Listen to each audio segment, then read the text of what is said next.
देवो महेश्वरा गुरु साक्षात् परम ब्रह्म तस्मै श्री गुरवे नमः।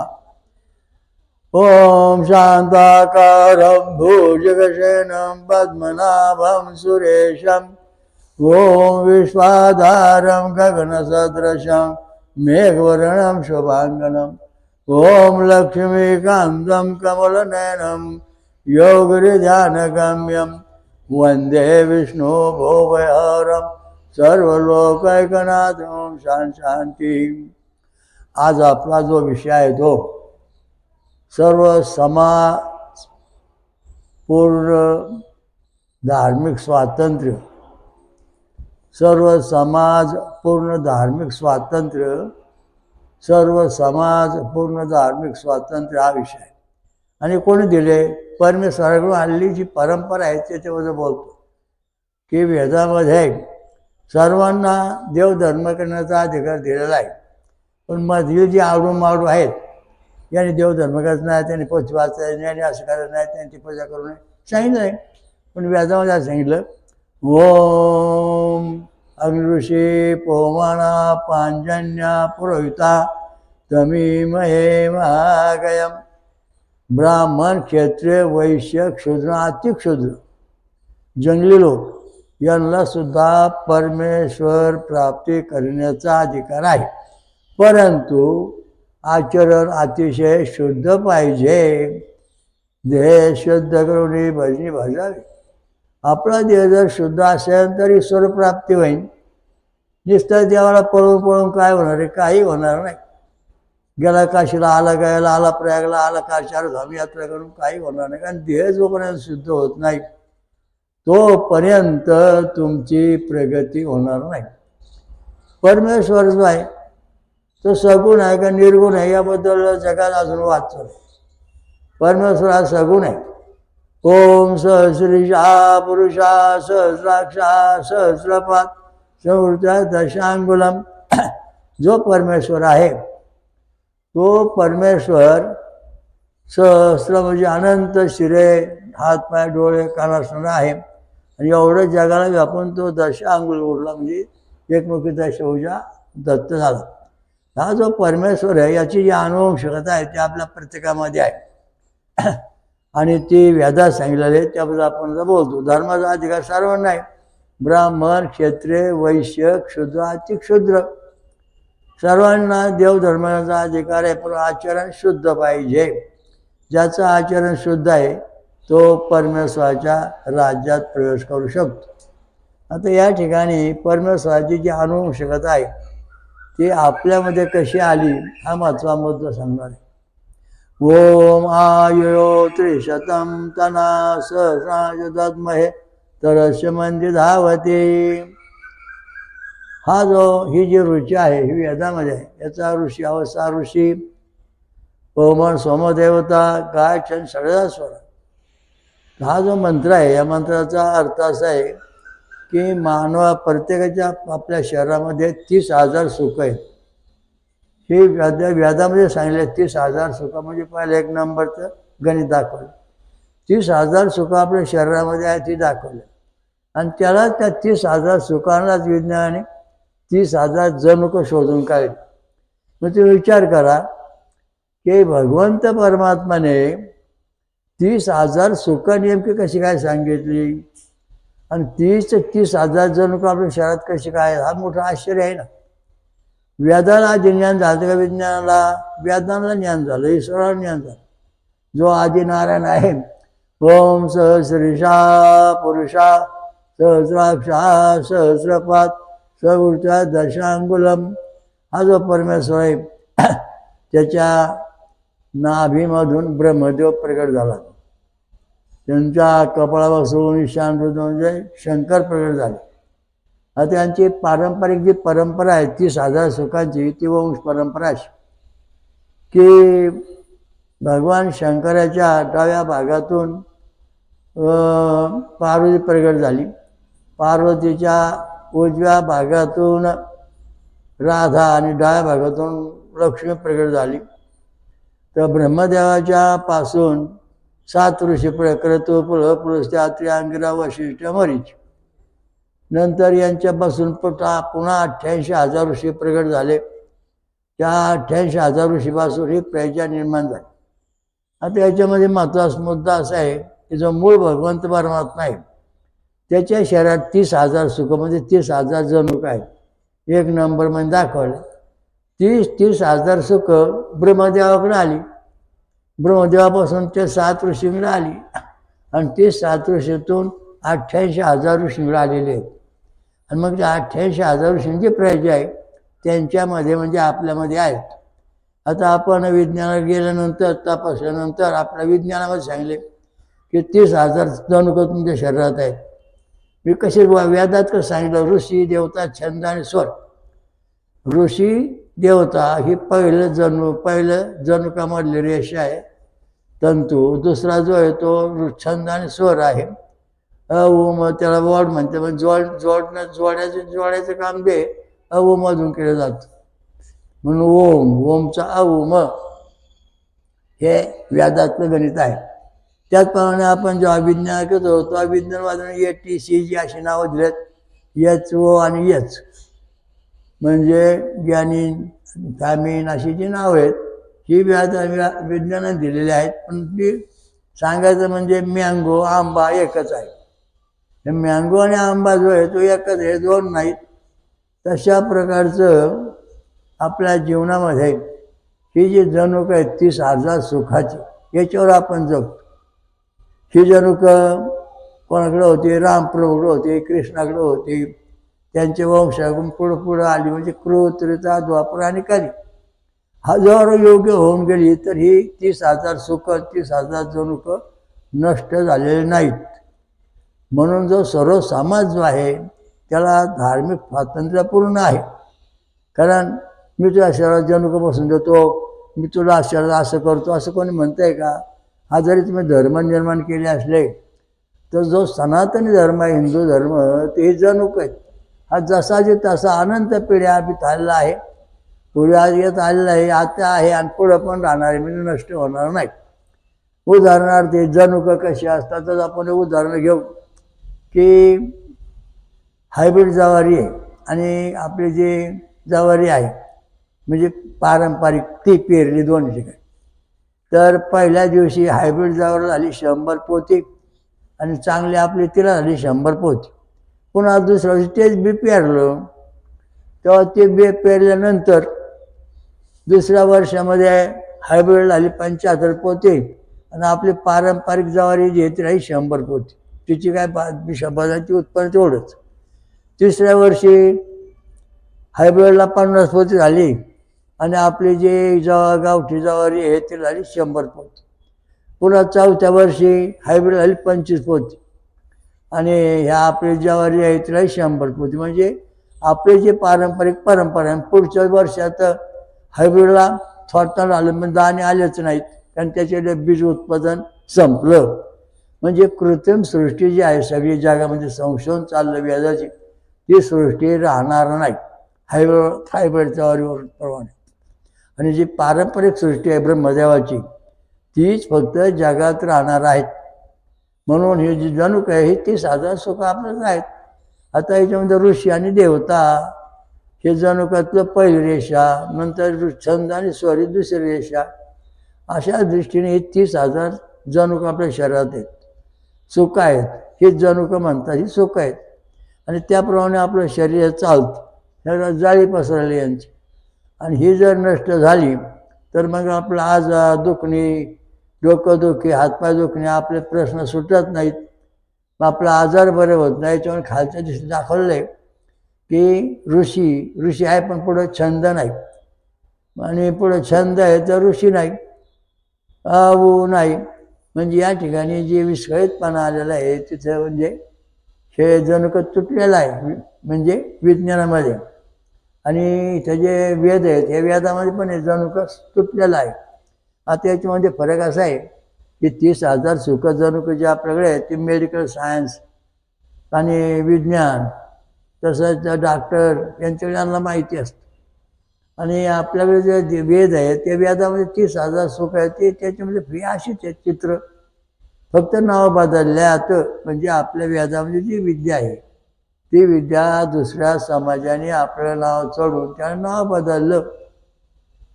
तुम्ही आता सोनं सोनं सोनं सोनं तो गोल्डन गोल्डन म्हणजे आपल्याला गोल्डून आलो अहो सोनं आहे. तसं देखील या ठिकाणी फसवणूक झालेली आपल्या धर्माची. आपलं सगळं चोरून नेऊन आपल्याला उलट सांगलं हे जणूकच आहेत अत्यंत महत्त्वाचे आहेत. आता तुमचा समजा आता हात दुखतोय. का दुखतो हात? तर तुमच्या हातामध्ये जे जणूक आहेत ती जणूक जे दाखवलं तुटलेली धागा तशी तुटल्यात ती काय काय म्हणून हात दुखायला लागले, पाय दुखायला लागलं, डोकं दुखायला, पोट दुखायला लागलं, पचन व्हायला लागलं. तर हे सगळे जणूक जे आहेत आता याच्यामध्ये वेदामध्ये काय होणार?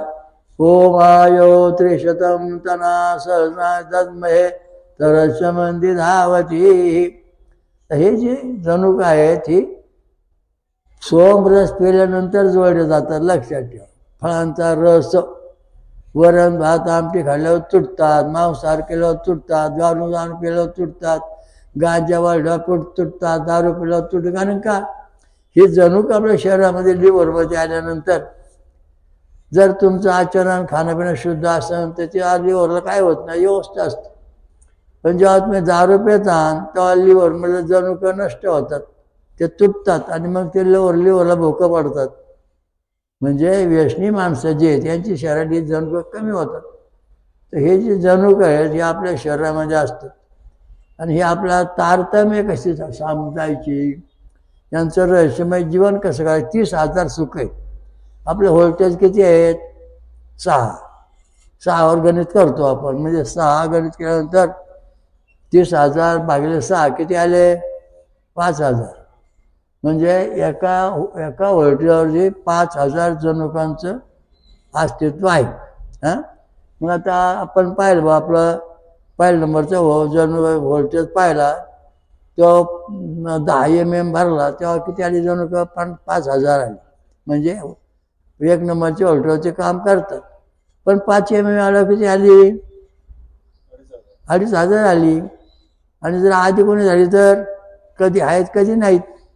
आणि निगेटिव्ह झाल्यावर संपलं सगळंच. म्हणजे ते कामच करीत नाहीत. निगेटिव्ह झालं की ती जणूक काम करीत नाहीत आणि त्यावेळेला मृत्यू होतो. मग हे जणूक जे आहेत आपल्या 30,000 सुख आहेत परमेश्वराकडून आपल्याला आहेत. हे कोणी विज्ञानाने किंवा कोणी रस्त्यावरच्या माणसाने आपल्याला दिलेले नाहीत. हे परमेश्वराकडून म्हणजे आदिनारायण ब्रह्मदेव, ब्रह्मदेवाकडून ऋषीकडून आपण आपल्यामध्ये जशी ती आली ते कुठं आली? परमेश्वराकडून निर्माण झाली. ते ब्रह्मदेवामध्ये आली. ब्रह्मदेवातून 30,000 सुख आली ऋषीमधून 30,000 सुख आली आपल्याकडे. म्हणून आपण आपलं गोत्र अत्रि गोत्र आहे बा, जुमदग्नी आहे, कश्यप आहे. म्हणजे ही जी गोत्र आहेत ऋषींची यांच्यामध्ये ऋषी म्हणजे आपल्या वंशाचं ब्रह्मदेवाकडून आलेले सगळं साठवण आहे. मन, बुद्धी, चित्त, अहंकार सगळे त्यांच्याकडे. म्हणून ते ऋषी काहीच कमी नाही. म्हणून त्यांना ऋषी म्हटलं जातं. हे जे जणूक आहेत ही फार महत्त्वाचे. सर्वसाधारण माणसाला समजत नाही. जे बुद्धिमान आहेत त्यांना याच्याला रहस्य कळतं. ही जणूक जर तुटली तर आपले कार्य बंद पडतं. मेंदूतली जणूक, शरीरात जणूक म्हणजे जाळी, ह्या जाळ्या आहेत. ह्या जोड्यात शरीरात जणूक म्हणते. आणि याला व्याधामध्ये 30,000 सुख म्हणतात. तेव्हा आपण आता 1 नंबरच्या व्होल्टेज चालू. 1 नंबरचा व्होल्टेज जो आहे तो 10 mm आहे. तो आपल्याला 5,000 सुख आहेत. तो 5 mm आल्यानंतर आपल्याला 2,500 सुख आहेत. 2,500 जणूक काम करीत नाहीत, ती नष्ट झालेली आहेत. म्हणजे आपल्या शरीरातलं दुखणं भाणं वाढत चाललेलं आहे. त्याचप्रमाणे आधी कोणी झाल्यानंतर कधी बरं वाटतं कधी दुखतं, कधी बरं वाटतं कधी दुखतं. आणि निगेटिव्ह झाल्यानंतर काम दुखतं, बरं वाटतं नाही, कवरं गोळ्या का, कारण ती जणूकच तुटलेली आहेत. आणि जणूकच तुटल्यानंतर आपल्याला सुख कधीच मिळत नाही. आता हायब्रिड ज्वारीसारखं विज्ञानामधून जेव्हा आपण उपचार घेत बसतो तेव्हा पहिलं इंजेक्शन म्हणजे 100 गुण आला तर पुढं कालांतर त्या इंजेक्शनचा गुण याचा बंद होतो आणि मग माणूस तोंड घशी पडतो. अशी दृष्टीने या ठिकाणची सरशेवटची अवस्था आहे. हे जणूक जी अवस्था आहे अत्यंत महत्त्वाची आहे आणि हे सर्व समाजाला पूर्ण धार्मिक स्वातंत्र्य मिळून जाणार आहे. हरिजन, गिरिजन, रस्त्यावरचे भिकारी, सगळे जे प्राणी आहेत त्यांनाही 30,000 सुख आहेत. त्यांचं शरीरच तयार होत नाही. हे 30,000 सुख तयार त्याशिवाय होतच नाहीत. आणि ते तयार झाल्यानंतर मग आपल्याला सुख, शांती, समाधान सगळं प्राप्त होतं. मग आपण धार्मिक पारायण करतो. का करतो पारायण? डॉक्टरचं औषध घेऊन घेऊन थकतो. याचं कारण सांगतो की आपले जनुक जे आहे ते तुटले आहेत. ATC जे घटक आहेत, HO ही विस्कळीत झालेल्या तुटलेले आहेत. याच्यामध्ये विज्ञानामधून कापून काढून टाकावं लागतात. ते परत नवीन तयार होत नाहीत. आणि जेव्हा आपण धार्मिक पदाने वेदांचे मंत्र म्हणू, होम हवन करू, आणि जेव्हा आपण फळं खाऊ, दूध पिऊ, आणि अशा दृष्टीने आपण साधना केल्यानंतर ज्याप्रमाणे मोडाच्या मटकीला मोड येतात, त्याप्रमाणे हे जे जनुकाचे जे टोक नष्ट झालेत तिथून नवीन जनुक तयार होऊन एकमेकांना जोडली जातात. हे धर्माचं अत्यंत वैशिष्ट्य. म्हणून धर्म देवाची पूजा अत्यंत महत्त्वाची आहे. म्हणून जर पूजा अर्चा केली नाही तर ही जनुकं तुटतात. आता हे जनुकं तुटतात म्हणजे आतली शक्तीने पण तुटतात. समजा तुमच्या एखाद्याने इच्छाशक्तीचा प्रयोग सोडला तर कालांतराने आपलं हृदय धडधड करायला लागतं. त्यावेळेला ती जनुकं आपली कमकुवत व्हायला लागतं आणि कार्यक्रम बंद पडतात. जेव्हा आपण देवाची भक्ती करू, नामस्मरण करू भरपूर, तेव्हा ती जनुकं जशी तशी तयार होतात. आता मोडाची मटकी जी आहे ती भिजू घातली, तिला मोड आले.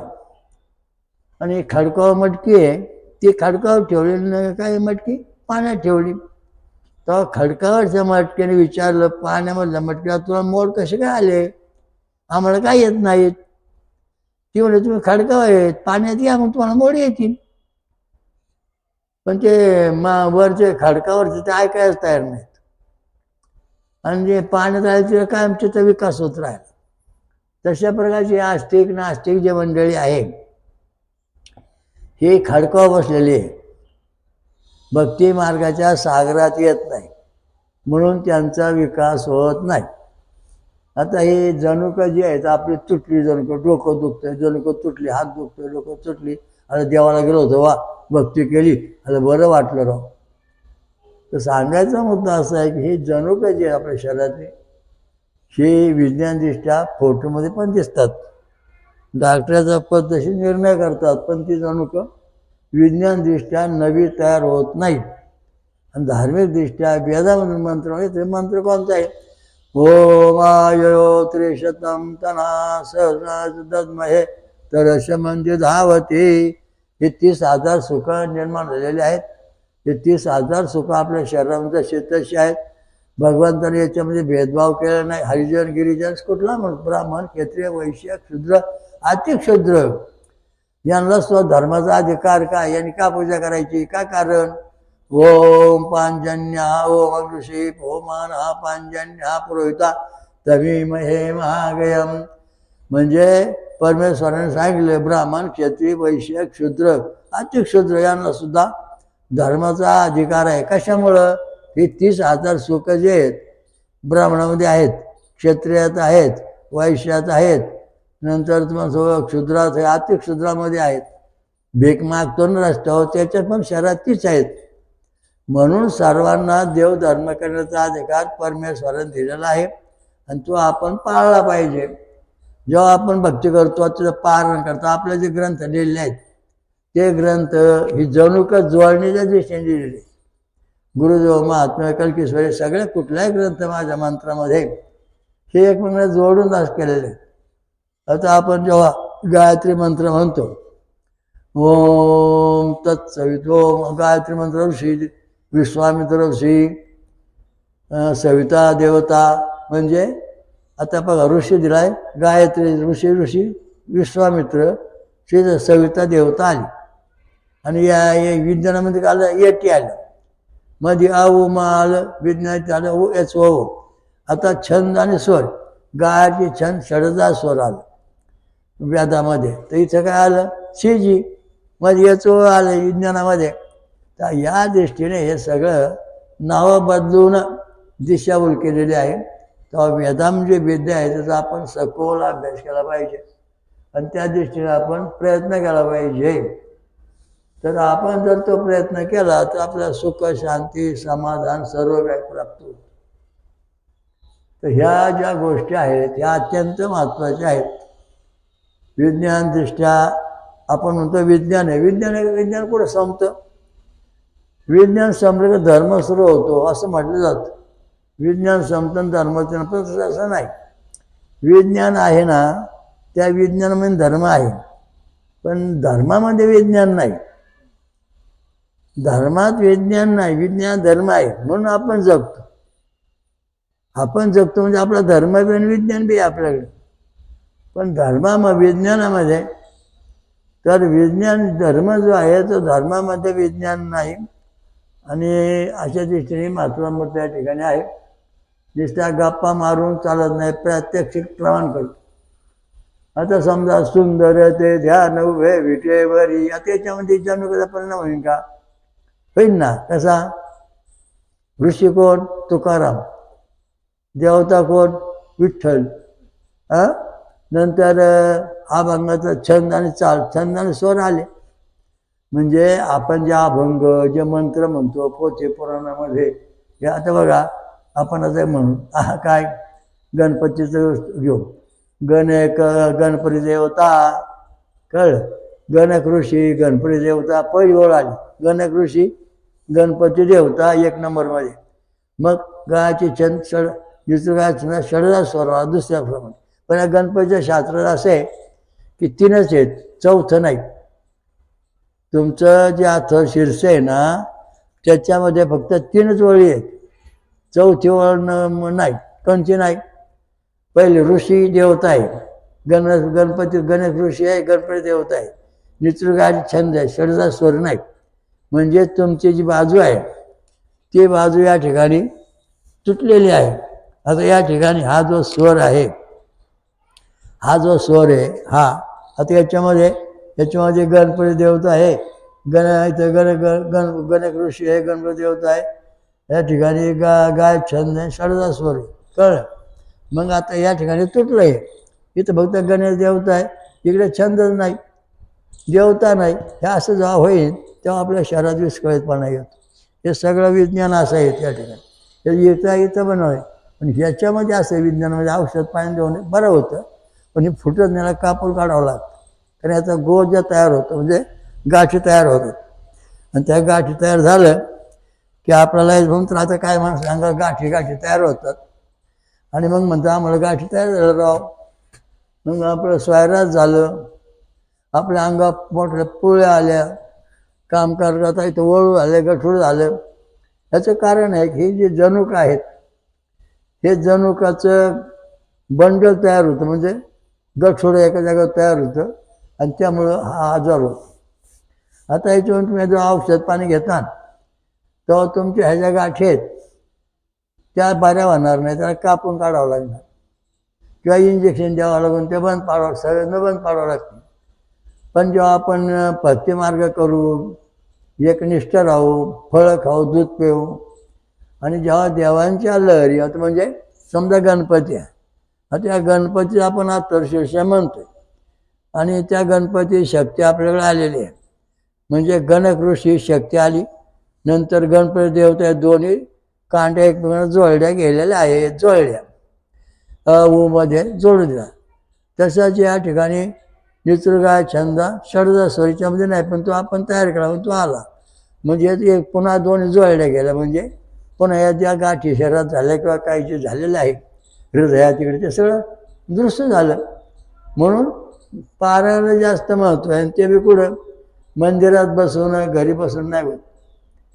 घरी बसून त्याचं कारण फार वेगळे की मंदिरातलं जे पारायण आहे, मुंगूस आलं, मंदिरातलं जे पारायण आहे ते अत्यंत महत्त्वाचं आहे.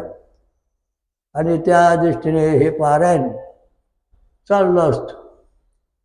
तर हे पारायण जे आहे ते आपण करत राहतो सतत, आणि त्या पारायणामुळे आपल्याला त्याचं ज्ञान होतं. ते ज्ञान झाल्यानंतर आपल्याला ईश्वर प्राप्ती होते. तर आपल्याला ईश्वर प्राप्ती जी होते ती अत्यंत महत्त्वाची आहे. आणि हे आपल्याला जणुक सुधारायचे आहेत, 30,000 सुख मिळवायचे आहेत. आपलं आयुष्यावर दुःख नको, वंश. हां, तुमच्या आजा पंजा जणुक होती ती तुमच्यात आतापर्यंत आली. तशी विज्ञानामध्ये जणुक पुढच्या पिढीत येत नाहीत, कारण ते पुढच्या पिढीत तुटून गेलेले असतात. त्यामुळे ते जणुक येत नाहीत. अशा दृष्टीने महत्त्वाचा मुद्दा आहे. ह्या दृष्टीने हे सगळं व्यवस्थित आहे.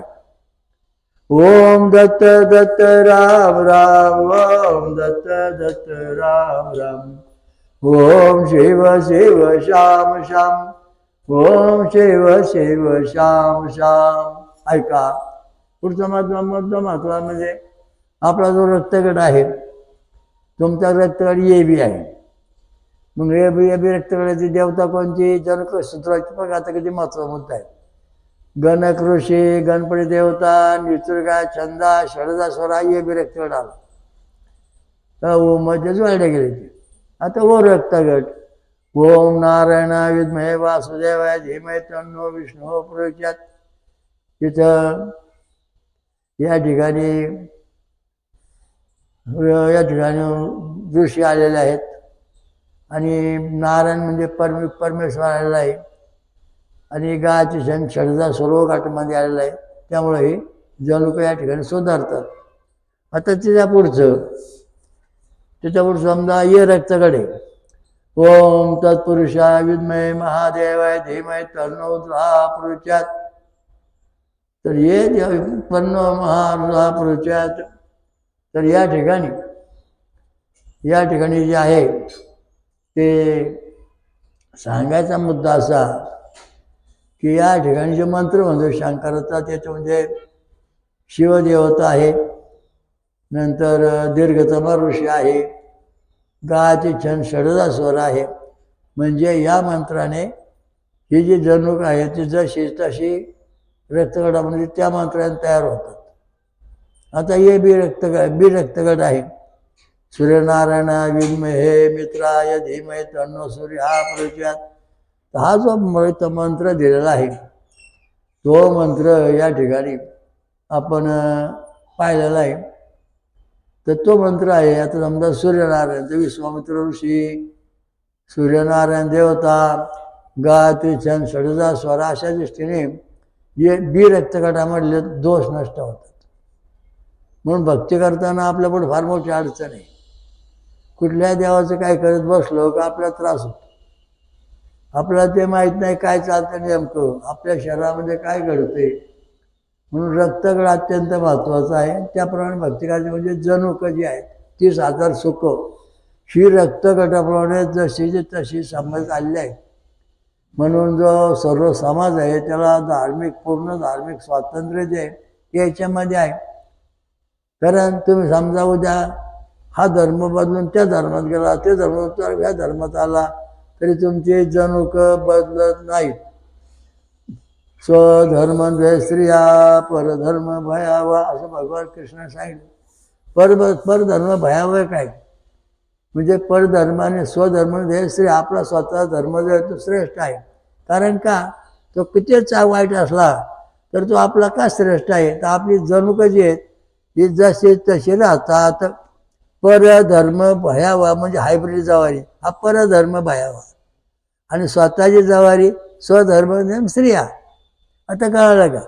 आता हायब्रिड आंबा आणि चांगला आपला आंबा हे दोन्ही आपण फळं लावली आलं लक्षात. तर आपण जो आपला गावरान आंबा लावला मूळचा, तर त्याची जी वस्तुस्थिती आहे त्या गावरान आंब्याची ती जशी तशी कायम आहे. पण जेव्हा आपण हायब्रिड आंबा लावू त्याची टक्केवारी कमी होत जाते. म्हणजे परधर्म भयावा. म्हणून हा धर्म म्हणजे खाण्यापिण्यासुद्धा आहे आणि तुमचा पळापळीसुद्धा चुकीचा आहे. म्हणून परधर्म भयावा, स्वधर्म श्रेया, आपला धर्म सर्वात श्रेष्ठ असं भगवान कृष्ण सांगितलं. आणि परधर्म भयावा म्हणजे हायब्रिड, वाकड्या तिकड्या मार्ग, अनुवंशिक दोष, आंतरजातीय विवाह, हे सगळे परधर्म आले. जोपर्यंत आपली जण 30,000 जनुक ही बिघडत नाही तोपर्यंत आपल्याला पूर्णपणे सुख शांती आहे. आणि जेव्हा हे बिघडतात म्हणजे आपण खायाप्यात बिघडतो का दुसरीकडे जातो. आता तुम्ही समजा तुमचा रक्त ए बी आहे आणि तुम्ही शंकराची भक्ती करताय तर शंकर तुम्हाला काय पाठवणार ए बी शक्ती पाठवणार. तो तुम्हाला आपली स्वतःची शिवशक्ती देणार नाही तुमच्या शरीरात तेच. आता साधारण उदाहरण आहे हाय काय केलं हां हे ज्वारी पेरली बाजरी पेरली गहू पेरले तांदूळ पेरले आणि सगळ्यांना पाणी सोडलं. तर ज्वारी पाहिजे ज्वारीत पाणी घेणार बाजरी पाणी घेणार प्रत्येक जण ते एकाच पाण्यावर आपापला विकास करणार. तसा परमेश्वर एकच आहे पण तुमचे जे कर्म आहेत म्हणजे दिशा आहे धर्म आहे त्यापर्यंत तुम्ही वाढणार तुमची प्रगती होणार. आलं लक्षात. हा महत्त्वाचा मुद्दा कसा आहे की तुमची प्रगती जी आहे ती अशा दृष्टीने होती की आपण परधर्म भयावा म्हणजे आपण वाकडं तिकडे खाणे. तुमचा धर्म काय आहे शाकाहारी राहणे फळं खाणे दूध पिणे.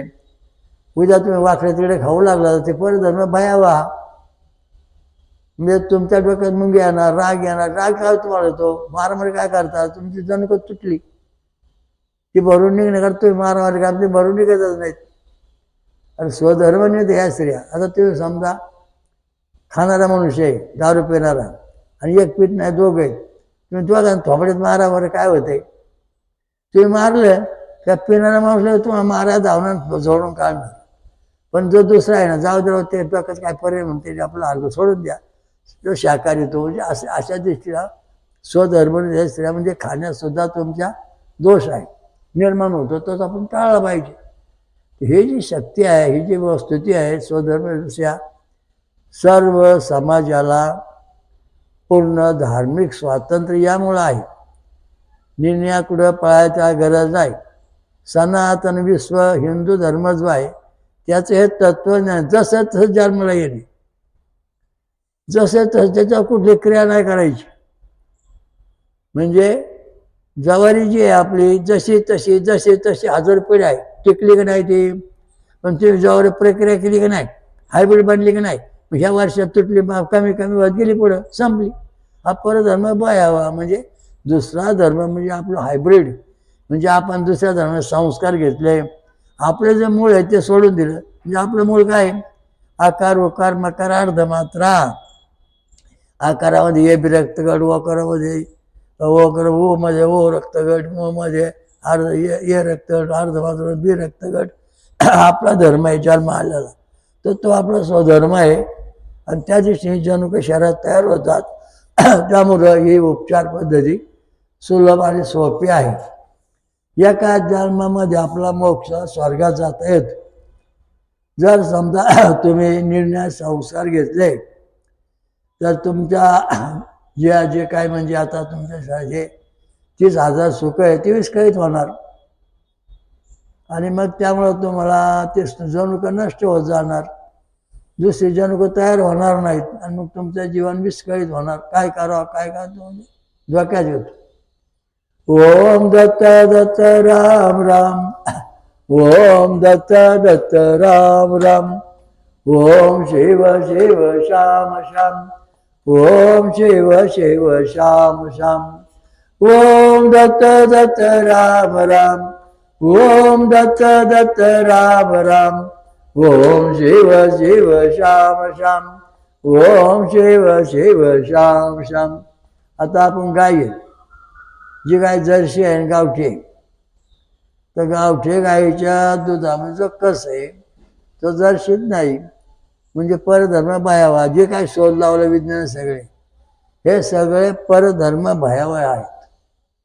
आणि विज्ञान धर्माने जी संस्कृती लावली वेदामधली ती स्वधर्म श्रेय स्वतःचा धर्म श्रेष्ठ सांगणारी आहे. तेव्हा आपले वेद मंत्र आले पाहिजे. आपण कुठलाही मंत्रात समजा साधारण बघा ओम तत्सवितुर्वरेण्यं भर्गो देवस्य धीमहि धियो यो नः प्रचोदयात् हा मंत्र म्हणलो गायत्रीचा मंत्र म्हणलो तर हा आपल्याला आपले जे जणूक आहेत ती जशी तशी शरीरात ठेवणार. त्याच्या वाईट संस्कार होऊन देणार नाही किंवा त्याच्यामध्ये जशी परमेश्वराकडून आली तर तशीच पुढे चाललेली आहे ही स्वतःची संस्कृती आपण जपतो. पण समजा उद्या आगडबांब्या छो, आगडबांब्या मंगळबांब्या छो असं आपण वाकडे मंत्र म्हणून लागलो तर आपल्या शरीरातले जनुका बिघडतात. म्हणजे परधर्म आला, परधर्म मंत्र आला, परधर्माची शक्ती आपल्या शरीरात उतरली. त्यामुळे आपण ईश्वरी कार्य करू शकत नाही. ईश्वरी कार्य करण्याकरता जगात फक्त ऋग्वेद, यजुर्वेद, साम, अथर्ववेद हे वेदच आहेत, बाकीचं कोणी नाही. धार्मिक संस्कृती जशी तशी हजारो पिढ्या ठेवण्याचं काम फक्त वेद करतात. बाकी वेदातले मंत्र करतात, ऋषी ठेवतात, छंद स्वर करतात, बाकीचं कोणी करीत नाही. तेवढं उरते मजा. आली जवारी, हायब्रिड पेरली, 100 पोती झाली आणि 5व्या वर्षी 0 ठणठणा. गावठाण जवारी पेरली, आज 100 पोती झाली बरं का, आणि 5व्या वर्षी पण 100च झाली. असा या धर्माचं म्हणजे या ठिकाणी अगदी सोपा उदाहरण तुम्हाला सांगितलं. स्वधर्म जय श्रेया परधर्म भयावा. आता पाहतो, आता तुम्ही समजा तुमच्या डोक्यामध्ये 10,000 कोटी जीव पेशी आहेत, त्यांचा आकार आहे शंकाकृतीचा, आणि त्या जशा तशा आपल्याला ठेवायच्या, त्यांचं कुठला दोष म्हणून होऊन द्यायचा नाही. मग आता एक शंख घ्या, कानाला लावा, ओम असा आवाज येईल तुम्हाला, आणि त्या शंखाचा असा आवाज आहे त्या मोकळा आहे. तशा आपल्या जीव पेशा जी आहेत, मेंदूमध्ये ज्या पेशी आहेत 10,000 कोटी, त्या पेशींची तोंड उघडून त्या जशाचं पोकळ आहेत. म्हणजे ईश्वर ज्ञान ग्रहण करू शकतात, ते आवाज येऊ शकतात, ज्ञान मिळू शकतात. परंतु हा शंख आहे, या शंखावर तुम्ही निम पाणी भरलंय, आणि निम पाणी भरल्यानंतर तुम्ही कानाला लावा, बुडूक आवाज येणार, निम आवाज येईल. म्हणजे आपली निमपेशी शाकाहारी किंवा इतर वाकड्या तिकडे ती भरून गेलेली आहे. त्यामुळं आपला ईश्वराचं ज्ञान होण्याचं काम कमी होत चाललेलं आहे. तेच आता शंखामध्ये पूर्ण पाणी भरा आणि कानाला लावा, आवाज येतो का? नाही येणार.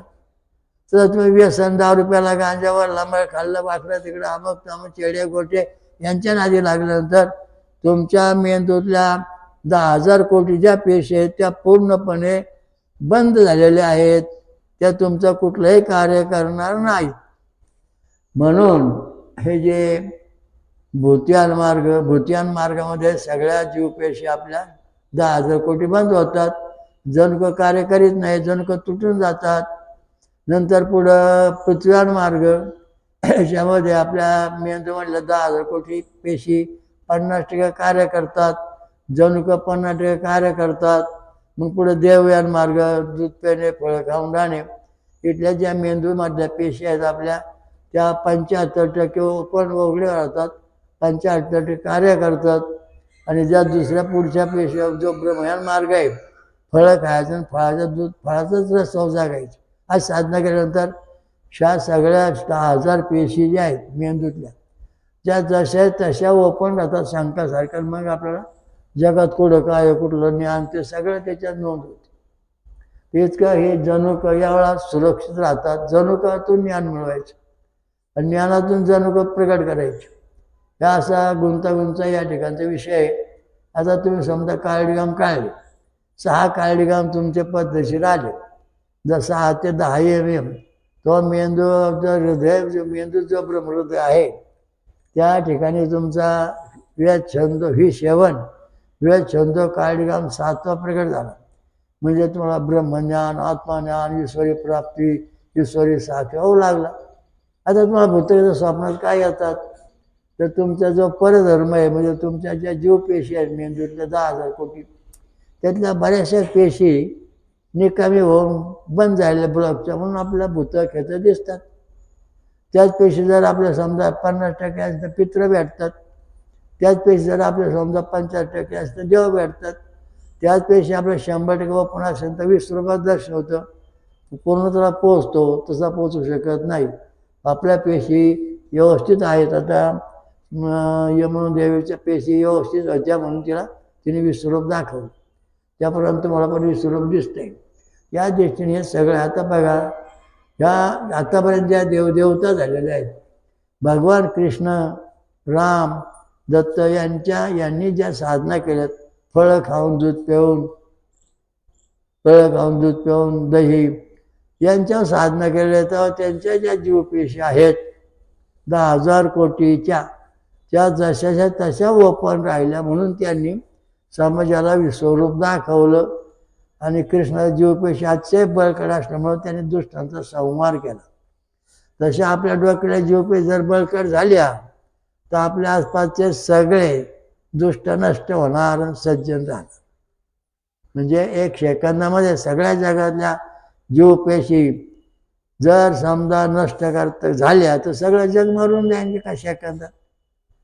जर समजा 50% राहतं तर 50% जग राहील, 75% आलं तर 75% जग राहील, 100% आलं तर 100% जग राहते. जे काय काय लोक भविष्य सांगतात असं होणार आहे, पुढं तसं होणार आहे. माहिती आहे की आपल्या शरीराचा राजा मेंदू हा राजा आहे. या शरीरात ज्या जीवपेशी आहेत त्याच्या जे जनुक आहेत त्या पेशी जेव्हा 100% उघड्या असतील तेव्हा जनुक 100% काम करतात. शरीर सुरक्षित, ईश्वर प्राप्ती, ध्यान धारणा सगळं लागतं. जर त्या 75% खुल्या असेल तर 75% ध्यान धारणा, 25% सुख शांती मिळत नाही. 50% उघड्या असतात, 50% शांती मिळते, 50% सुख मिळत नाही. आणि पारच बंद झालं तर कुठलं सुख मिळत नाही. म्हणजे कायम दुःख, कायम चिंता आणि कायम डोकं फिरल्यासारखं राहतं. याचं कारण का? या जीवपेशी जे आहेत आपल्या जनुक जे आहेत ते आपल्या शरीरामध्ये असे कार्य करतात. मग आता तुमच्या हृदयातले जनुक तपासायचे. हृदयातला व्होल्टेज नंबर 4 4 हा जर 10 mm आला तर 5,000 जनुक तुमच्या हृदयात काम करतात, म्हणजे 4 नंबरवर. आणि जर तो 5 mm आला तर 5,500 काम करतात. आणि आधी कोणाला तर कधी काम होतं कधी होतच नाही. काय धडधड करतं, काय बरं वाटतं, धडधड करतं बरं वाटतं. कारण या ठिकाणी जनुक तुटलेली आहेत आणि ते जोडायचं काम विज्ञानाला करता येत नाही. विज्ञान हात कीर्तन सोडून देतं. म्हणून परमेश्वर प्राप्ती ही अत्यंत महत्त्वाची आहे. म्हणून सगळं आपल्याला मिळवण्याकरता आपण कुठल्या देवाची भक्ती केली पाहिजे. ओम सहस्रीशा पुरुषा सहस्रपात सहृता दशांगुलम, ह्या परमेश्वराची आपण भक्ती केली पाहिजे. तेव्हा आपल्या शरीरातले सगळे जनुक व्यवस्थित राहतात, कार्य होतं. कुठल्या देवांचे वाकड्या तिकड्या देवांची भक्ती करून सटरा फटरा देवांची भक्ती जनुक तुटतात. म्हणून परधर्म भयावा एकम सत हा जो परमेश्वर आहे याची भक्ती केल्यानंतर तुमच्या जनुक आहेत 30,000 सुख जशी तशी हजारो पिढ्या राहिलेले आहेत. आणि हे जे अमंगळ खाणारे लोक यांच्या ज्या पेशी आहेत जे डोक्याच्या 50-40% राहिल्या का बंद पडल्या. त्यामुळे त्यांना सुख समाधान नाही. तुमच्या मेंदूतल्या जीवपेशी जेव्हा पूर्णपणे 100% असतील तेव्हा तुम्ही 100 वर्ष जगू शकता. जर त्या 75% राहत असेल तर 75, 80, 90 वर्ष तुम्ही जगू शकता. जर त्या जीवपेशी तुमच्या 50%च उघड्या असतील तर तुम्ही 50 वर्ष जगू शकता. त्या जीवपेशी जर तुमच्या पूर्ण बंद झाल्या असतील तर बसता बसता माणूस खरडा संपार काय बोलतो संपला. अहो काय ते प्यालं मिळालं. कारण का पेशी बंद झाल्या एकदम. म्हणजे आज जनुक जे कार्य करतात त्यांची कार्यक्षमता बंद झालेली आहे. पण ही जी 30,000 सुख आहेत ही पिढीजात आपल्याकडे आलेली आहेत आणि त्यांची आपण आता उत्तम प्रकारे जोपासना केली पाहिजे. तर म्हणून सर्व समाजाला पूर्ण धार्मिक स्वातंत्र्य इच्छा आहे परमेश्वराने दिलेलं. तुम्ही ह्या धर्मातून त्या धर्मात गेले, त्या धर्मात गेला तर तुमच्या साधारण जनुक जे आहेत ती जशी तशी राहतात. पण जर दुसऱ्या धर्माचे संस्कार घेतले तर आपले जे जनुक आहेत ते विस्कळीत होतात. मेंदूतल्या पेशीवर परिणाम होतो आणि मग आपल्या जनुकात दोष तयार होतो, मग आजार होतो. आता माझ्याकडे खाणारे पिणारे माणसं इशिशी काढून आणतात. जवळ सगळ्या 90% लोकांना दोष असतो. जे शाकाहारी आहेत ते जवळ 70 ते 80% म्हणजे व्यवस्थित असतात. अशा दृष्टीने सगळं जीवन चालतं. ओम दत्त दत्त राम राम, ओम दत्त दत्त राम राम, ओम शिव शिव श्याम श्याम, ओम शिव शिव श्याम श्याम, ओम स्वयं ईश्वराजा श्री महाराज की जय. ओम स्वयं ओम महापंचनागरेश्वरी, महादुर्गा महाशाकंभरी माता की जय, ब्रह्मश्री आत्रेय की जय, महासजानुसया माता की जय, सर्व देव देवता की जय, साधुसंत की जय, ऋषिमुनी की जय, धर्म की जय हो. गणपती बाप्पा मोरया. बुद्धीत येऊन जा. हरिओम दत्त. ओम शांती.